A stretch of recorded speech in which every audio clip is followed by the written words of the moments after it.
የአምላካችን የእግዚአብሔር ስም ብሩክ ይሁን።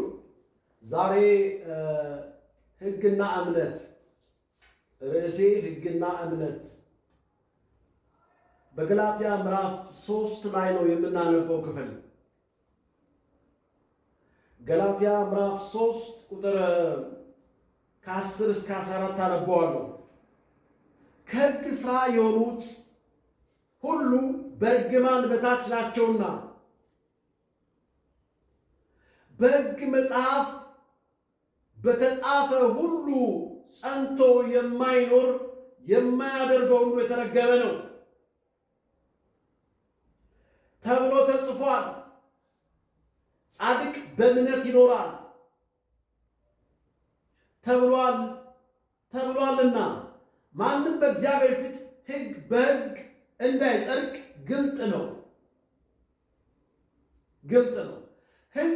ሕግም ከእምነት አይደለም፣ ነገር ግን የሚያደርገው ይኖርበታል። በእንጨት የሚሰቀል ሁሉ የተረገመ ነው ተብሎ ተጽፏል። ክርስቶስ ስለኛ እርግማን ሆኖ ከሕግ እርግማን ዋጀን። የመንፈስ ተስፋ በእምነት እንድንቀበል የአብርሃም በረከት ወደ አሕዛብ በኢየሱስ ክርስቶስ ይደርስላቸው ዘንድ ሕግና እምነት ተጻራሪ ናቸው ወይ?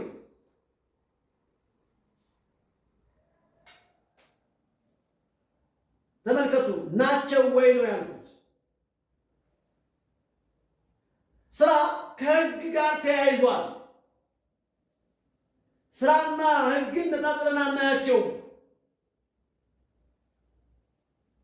ሰዎች በሕግ የሚኖሩ ከሆነ፣ ሰዎች በኃጢአትና በሞት ሕግ የሚመላለሱ ከሆነ የዕዳ ኑሮ ነው የሚኖሩት።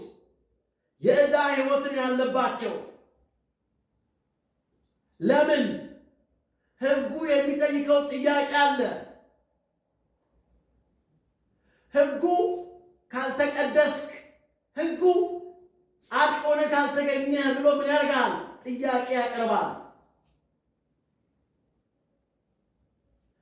ግን ፍሬው መርገም ነው። በሕግ የሚኖር የተረገመ ነው የሚለው። ስለዚህ በዚህ መጽሐፍ ቅዱስ ክፍል የሚከተለውን እናስተውላለን። አሁን ያነበብነው ክፍል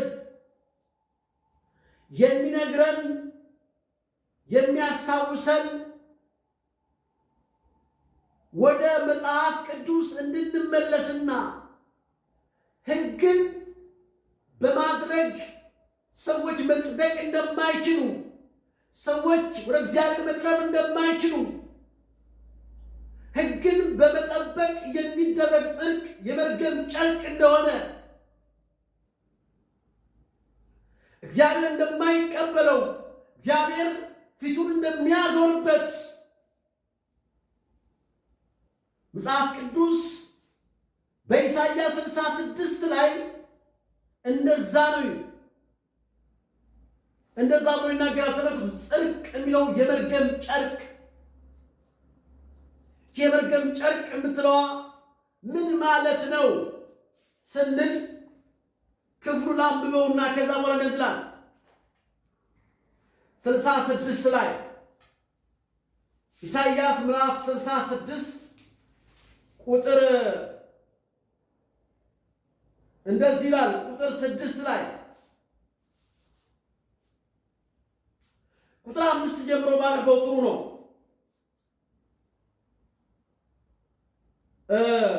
በቃል የሚንቀጠቀጥ ሆይ፣ በቃሉ የምትንቀጠቀጡ ሆይ የእግዚአብሔርን ቃል ስሙ። የጠሏችሁ ስለ ስሜ ያባረሯችሁ ወንድሞቻችሁ ደስታችሁን እናይ ዘንድ እግዚአብሔር ይክበር ብለው ነገር ግን ያፍራሉላል።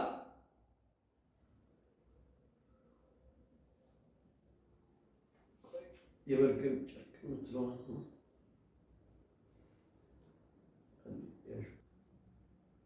በኢሳይያስ ምዕራፍ 64 ቁጥር 6 እንደዚህ ይላል፣ በቁጣዬ አሕዛብን ረገጥሁ፣ በመዓቴ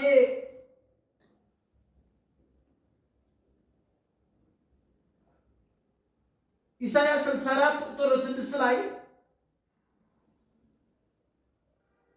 እንደዚህ ይላል፣ ሁላችሁም እንደ ርኩስ ሰው ሆነናል፣ ጽድቃችን ሁሉ እንደ መርገም ጨርቅ ነው፣ ሁላችንም እንደ ቅጠል ረግፈናል፣ በደላችን እንደ ንፋስ ወስዷል። ተመልከቱ፣ ሁላችን እንደ ርኩስ ሆነናል ይላል። ሕግን በመጠበቅ የምናደርገው በእግዚአብሔር ፊት የምናመጣው አስተዋጽኦ የመርገም ጨርቅ ነው፣ እርኩስ ይለዋል። እግዚአብሔር ሆይ ይህን አድርጌያለሁ። እግዚአብሔር የሚፈልገው በአሁኑ ጊዜ እሱን አይደለም። ሕግን በመጠበቅ የምናመጣው በስራ የምናመጣው ነገር እግዚአብሔርን ደስ አያሰኘውም። ስለዚህ ሁላችሁም እንደ ርኩስ ሰው ሆነናል፣ ጽድቃችን ሁሉ እንደ መርገም ጨርቅ ነው ይላል። ጽድቃችን ሁሉ የሚለው ምንም እንጥፍጣፊ የምትቀር ነገር የለችም።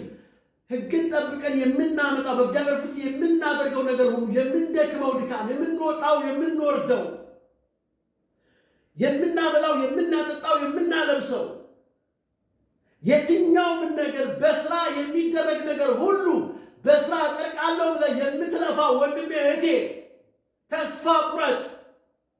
እግዚአብሔር አይቀበለውም። የመርገም ጨርቅ ነው። የመርገም ጨርቅ ማለት ሴቶች በወር አበባ ጊዜ የሚጠቀሙት የደም ጨርቅ ማለት ነው። አጸያፊ ነው። ሰው በሕግ መጽደቅ አይችልም። ሰው በስራ መጽደቅ አይችልም።